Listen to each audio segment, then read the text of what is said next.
네, 여러분 안녕하십니까. 뉴스 빅5 시작하겠습니다. 오늘 함께 하실 네 분 먼저 소개해드리겠습니다. 최진봉 성공회대 교수, 정혁진 변호사, 김남국 변호사, 하재근 평론가 나오셨습니다. 어서 오십시오. 오늘은요, 정치권 소식부터 살펴보도록 하겠습니다.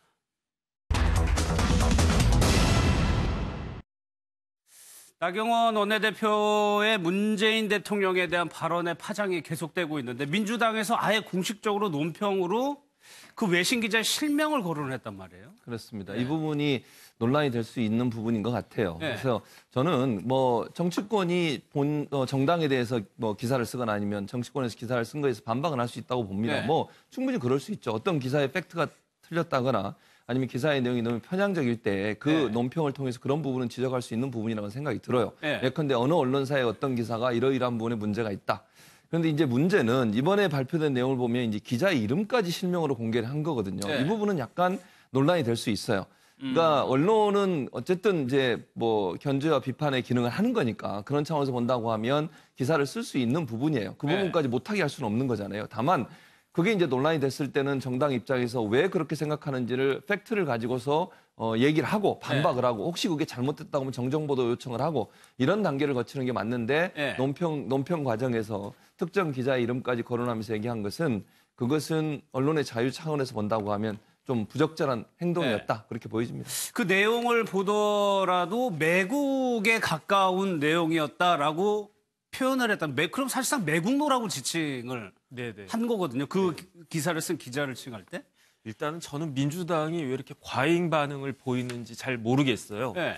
왜냐하면 민주당 입장에서는 나경원 대표가 국가 원수에 대해서 저런 표현을 쓰는 것은 좀 적절하지 않았다. 이렇게 넘어갔으면 될 거를 있지도 않은 예컨대 국가원수 모독죄 존재하지도 않았고 옛날에도 없었거든요. 네. 옛날에 있던 건 국가모독죄. 지금 외국원수 모욕죄라는 죄는 있습니다. 하지만 그런 있지도 않은 죄를 갖다가 거들거리고 그다음에 여기에 매국까지 이렇게 이야기를 하는 걸 보면 네. 그러니까 일반 사람들 입장에서는 좀 나 대표가 좀 많이 나갔다라고는 생각을 하지만 민주당이 저렇게 이야기하는 걸 보면 무슨 자격지심 있나? 이런 생각이 들 정도니까. 그러니까 최초에 나경원 원내대표의 발언이 나왔을 때 조금 지나치다라는 반응이 많았었는데 그렇죠. 오히려 그 대응이 더 거세게 나오면서 그다음에 이게 수석 대변인 하면 좀 그렇지만 원문으로 보면 탑 스포크스맨이거든요. 네. 그냥 그런 말이 있나 보다 이렇게 넘어갈 수 있었던 건데 근데 이를 갖다가 자꾸 키우는 게 조금 적절하지 않은 것 같다 이 생각이 듭니다. 그런데 한국당과 글쎄요 여권 인사들 간의 설전이 계속되고 있는데 이번엔 유시민 이사장 얘기입니다. 한번 얘기를 직접 보겠습니다. 그 사법시험 공부할 때 헌법 공부 안 해요? 나경원 원내대표는 판사 출신입니다. 예. 그러니까 법을 몰랐다고 하면 정말 부끄러워해야 되는 것이고. 그것도 기본을 안 하는 사람들이 가끔 있죠.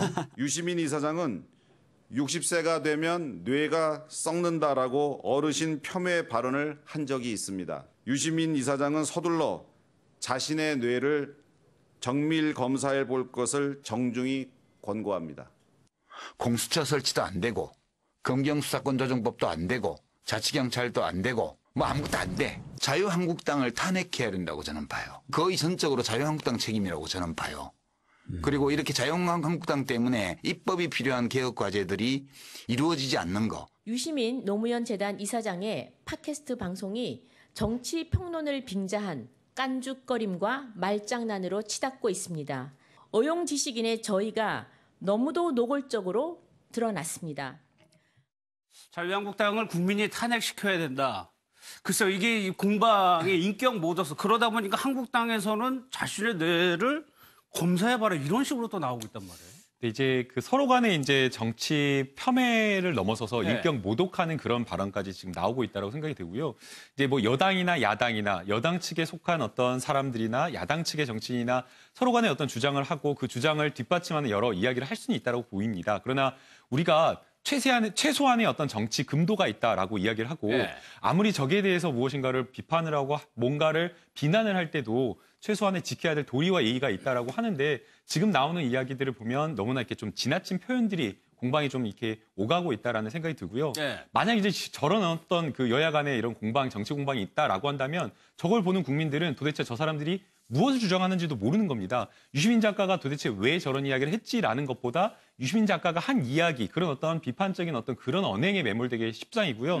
또 마찬가지로 자유한국당도 저렇게 굉장히 뭔가 뭐 뇌가 썩는다, 뇌를 정밀 검사하라라는 그런 너무나 자극적인 어떤 그런 표현들 때문에 국민들이 더더욱 정치 혐오라는 그런 어떤 발언을 할 수밖에 없는 것이기 때문에 조금 더 여야가 정치 공방을 벌인다고 하더라도 서로가 옳다라고 한다면 그 옳다라고 하는 것을 국민들에게 설득하기 위해서 좀 더 예의 바르고 좀 더 점잖게 상대방을 설득하는 것이 결국 그 사람, 그 정치인들을 설득하는 것이 아니라 그 사람들과 생각을 같이 하는 국민들, 많은 국민들을 그 마음을 설득하고 움직이는 거지 않습니까? 그렇다고 한다면 상대방이 아니라 국민을 보고 이야기를 한다라고 생각을 했으면 좋겠다는 생각이 듭니다. 그럼 정혁진 변호사께서는 벌써 그 총선이 한 1년 정도 이제 더 남았는데 네네. 벌써부터 이러는 것이 네. 내 편 가르면서 총선을 의식한 발언들일까요? 지금 당장 그 국회의원 정수부터 네. 비례대표를 계속 존치를 하느냐 마느냐, 정수를 늘리느냐 마느냐 이런 이야기를 갖다가 하니까 마음은 지금 콩밭에 가 있는 거죠, 총선에. 그런데 한 가지만 말씀을 드리면 우리나라 헌법에는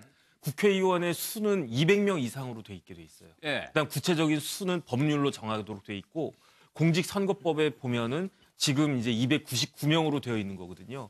그러니까 국회의원이 몇 명이다라고 하는 건 법으로 정하면 되는 건데 이걸 헌법 정신 그렇게 이야기하는 거는 조금 적절하지 않은 것 같습니다. 알겠습니다. 근데 하재근 평론가님, 예. 나경원 원내대표가 유독 많이 거론이 되는데 예. 손혜원 의원 지금 무소속입니다. 손혜원 의원과도 계속적으로 설전을 주고받고. 또 손혜원 의원이 또 나경원 그 원내대표한테 반발을 했는데 네. 나경원 원내대표가 손혜원 의원의 아버지 문제를 거론했다는 거죠. 네. 그러니까 손혜원 의원 아버지가 과거 6번인가 독립유공자 심사 신청했다가 안 됐던 분이다. 근데 최근에 손혜원 의원이 뭐 전화로 접수했더니 바로 독립유공자가 됐다. 뭔가 흑막이 있는 듯이. 그리고 해방 이후에도 손혜원 의원 아버지가 뭐 우리나라 자유민주주의 정부 수립을 방해한 뭐 흔적이 있다. 이런 식으로 이야기하니까 예. 손혜원 의원이 뭐 나경원 의원한테 경고한다. 내 아버지를 당신 입에 올리지 말라. 예. 뭐 당신 같은 이기적인 정치인이 함부로 입에 올릴 그분이 아니다. 뭐 이런 식으로 서로 굉장히 좀 날선 말을 했는데